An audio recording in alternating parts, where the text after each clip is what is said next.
everyone, hi. I'm a little later today and I've had to move location because my bench was taken. Different time of the day, different day of the week. Saturday, weekend, there's a bit more sun here, but it's beautiful. And there's a park, and this is where we used to have all our games on our 17th of May celebration here in Norway, our national holiday. So it's got some history for me. I'm still visiting my mum, and I decided this morning to change the time for this recording. For those of you who were expecting me to show up at 10 o'clock, I'm sorry about that, but there are a few reasons. One of them was that I wanted to enjoy Saturday breakfast with my family, and so I decided to indulge in that. And the other one was that I had an experience yesterday which fits right into the topic of today. The topic of being the victim. And I'm not talking about being victim of oppression, war, violence. That's trauma that needs to be dealt with separately by professionals that you need help with if you've suffered these. But my experience and my story has shown me how we all tend to land in a mind frame of victimhood in one way or another. Consider this. You're in rush traffic. You're stuck. Do you feel a victim to the traffic, to all the cars, to everybody driving, to bad roads? Maybe. Or do you actually take the opportunity to see this experience as a time that you can reflect on something? Maybe practice your breathing exercise. Maybe listen to some music, to the radio. Have some time for yourself. That's an empowering act. The point is that when we feel or make ourselves out to be the victim, because that's my experience, that this is something we employ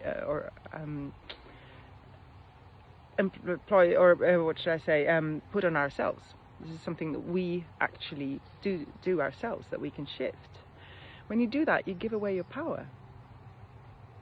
And sometimes it's very comfortable to be the victim of whatever it is, the rush traffic, the cupboard that you hit your head against, of a bad relationship, of your childhood, not to mention.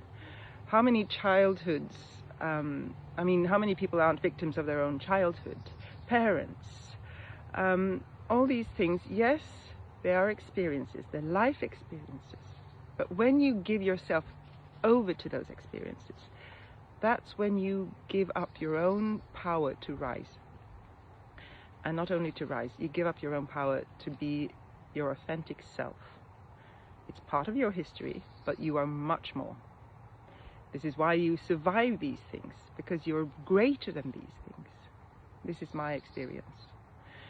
And I have a childhood myself of substance abuse in my family, of heavy divorce, bullying in school, and I used to blame all these things on everything that I couldn't do and achieve in my life. And it didn't get me anywhere. All it got me was pain, suffering, low self-esteem, and of course a certain amount of security, because it was what I knew. It was comfortable in the sense that I knew what this felt like, and I knew that this was my story and I could lean on it rather than take the responsibility for myself and rise and become as big as I know I can and want to be. So when you make the decision to release those old stories, to release whatever it is that you're blaming for not moving forward, then you actually come closer to yourself and you can be yourself. I'm not an alcoholic's daughter, I am me. I am not a bullied girl, I am me. Yes, some people said some nasty things. It's in the past, I've had to deal with it. I shook it off. And I don't need to live that anymore. I don't need to repeat it to myself either. I'm not a bullied girl. I'm actually a woman who really enjoys her life and I love meeting people now. I love being with people and I feel fine. But it took some time for me because I was so used to being in that victim state. And I'm going to share what happens a little bit when you start working with these topics in yourself and for yourself. You start releasing them. First you need to acknowledge them. As I've spoken of before, you need to acknowledge them. Or I invite you to acknowledge them, because that's an act of self-love as well. You need to know and acknowledge who you are without judgment, because this is your story. It doesn't matter whether it's wrong or right. It's been your story, that's it. And that's where you move from. You move from now. When you start judging what you've been, you're still stuck in the past.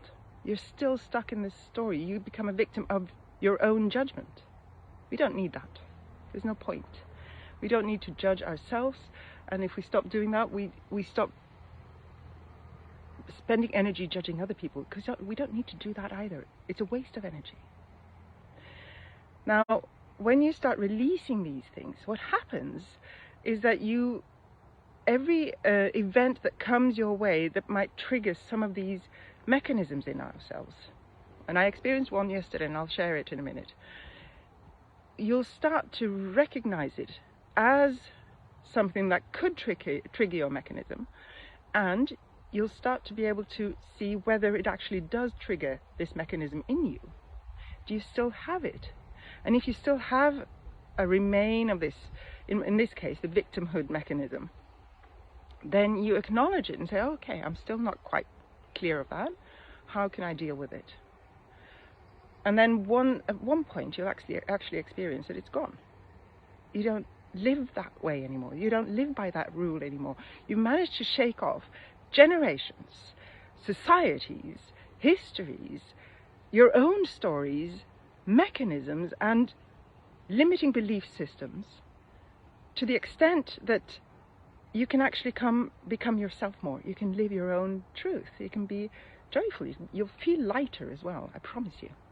Now, yesterday what happened, and one of the reasons I delayed my recording today was because I decided I needed an extra rest, because I had, if you can see my finger here, it's nothing serious. I'm a pianist, so I was a little nervous, but I had an abscess, and I went to a doctor who did a bad job yesterday. And it was so painful I almost fainted. This happens a lot, apparently. People faint from this. But what happened was it made me very, very vulnerable in the moment. And he sort of gave up trying to fix this, and so he sent me to the hospital. I went to the hospital and I was told there was a long wait, and I decided, as I was parking and paying for the parking, I said, no, I'm not going to wait for 3 hours, 4 hours, 1.5 hours at the most. So I set a time and I just went in and I didn't think about it. Got into the hospital and they let me in after a long discussion, because I was actually in the wrong place according to the system.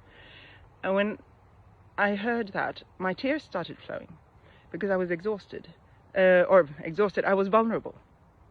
I wasn't really exhausted. That's a word I'm trying to eradicate in view of yesterday's talk. But I was very vulnerable. And the woman got very distressed and she said, oh, poor you. Yes, I know, it's not your fault. And she was making me the victim of the system.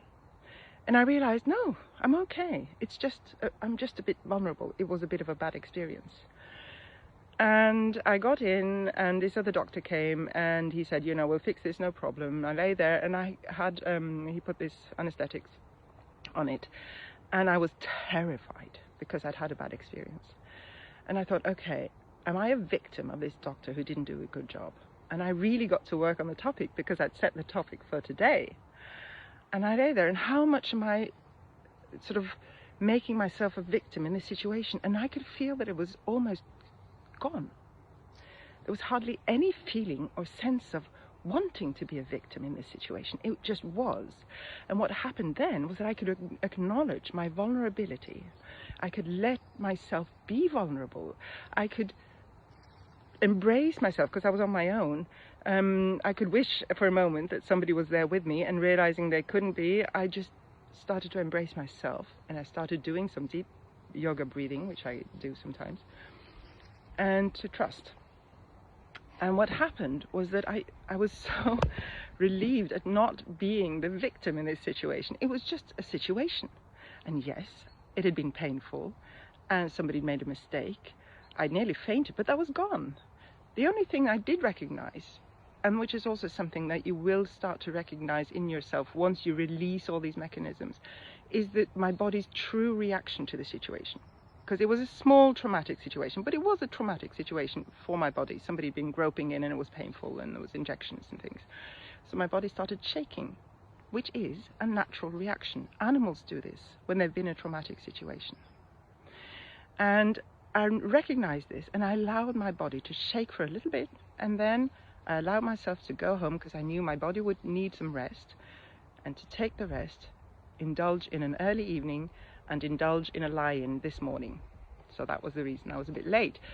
But the main point was exactly the experience of discovering that I've worked through all this victimhood of being a victim of people, of relationships, of my own thoughts, of traffic, of the government, of the world, of life.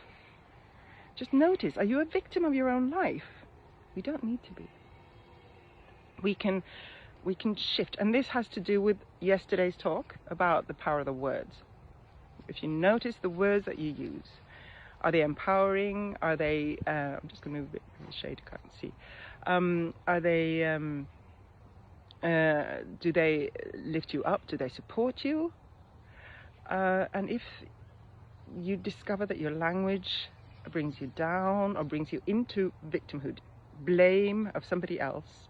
I mean, my favorite one is every time my son used to hit his head on something, he would be so angry at that cupboard or that table, or he would hit it and it was that table's fault. You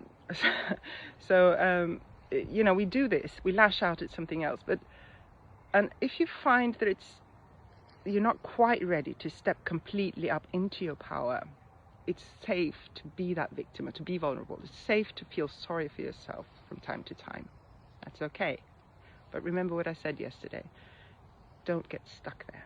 Allow the feeling sorry for yourself to flow through you. Allow it to just acknowledge, oh, today I'm so poor me. There. And once you acknowledge it and let it go, it'll be easier for you to rise from it.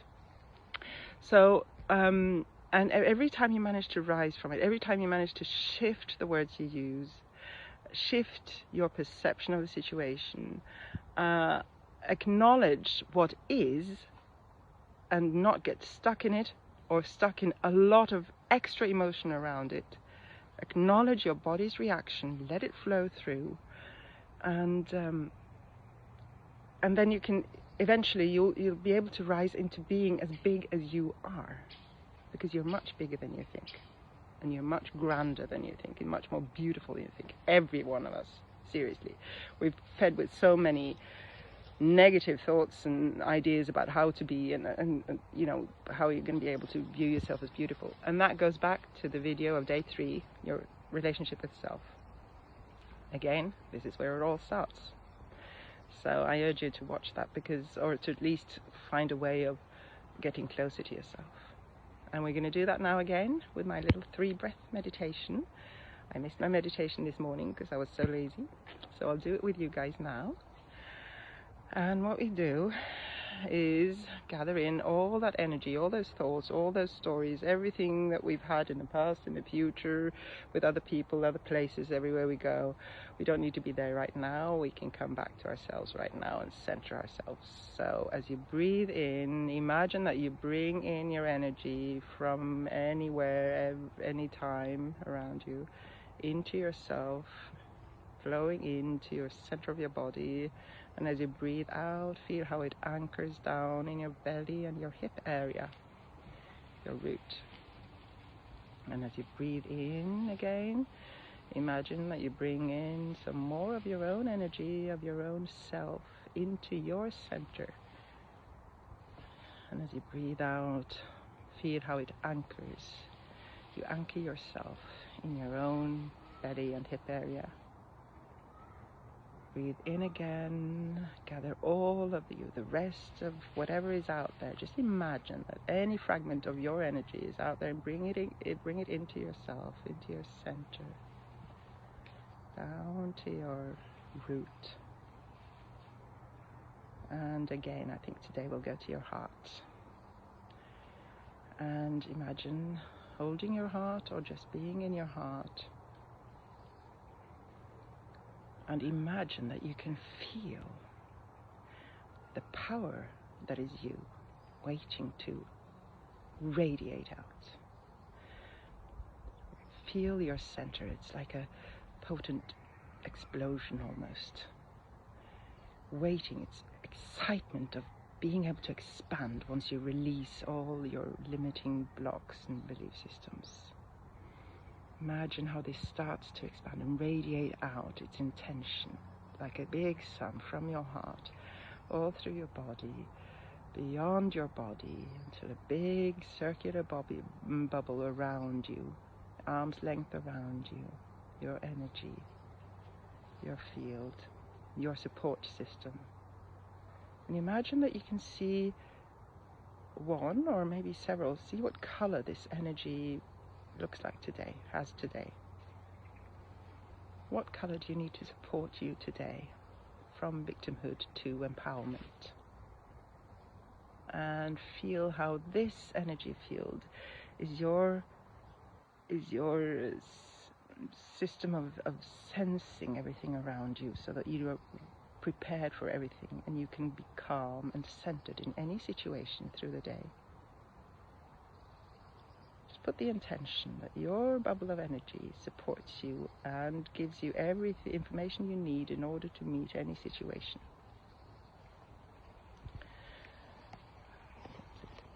And as you do so, put another intention for what you want to bring through the day or the night, wherever you are, into your heart. Acknowledge yourself. Be kind to yourself. If the world was full of people who are kind to themselves, we would be kind to each other. That was my message today. Take care. And you'll get there. You'll find the power to be all that you can be. Just follow the steps. Whatever comes your way. Take care. Have a beautiful day. And you'll get the sun here. Okay. Bye-bye.